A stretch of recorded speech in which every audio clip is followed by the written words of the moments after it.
So let us turn now to the latest major conflict in which the Canadian forces participated in, the war in Afghanistan.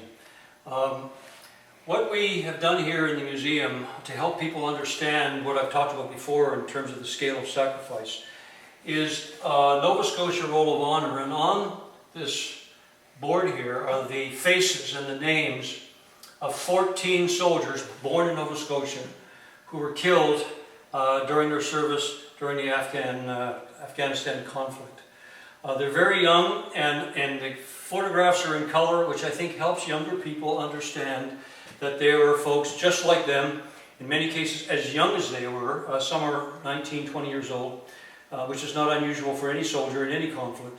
But I think it's really important to understand that for a small province and a small country, we were able to participate in a fight for freedom, and that the cost of those fights are very high. Also on this board, in total, including the 14 for the soldiers from Nova Scotia who were killed, are 158 poppies.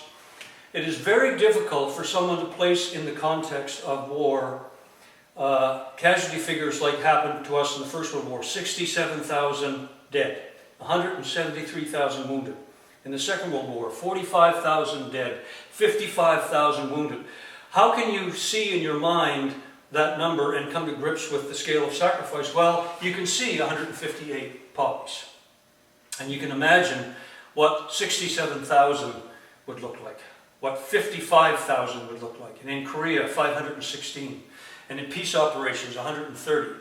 And here in Afghanistan, 158 members of the Canadian forces were killed serving their country and fighting for freedom.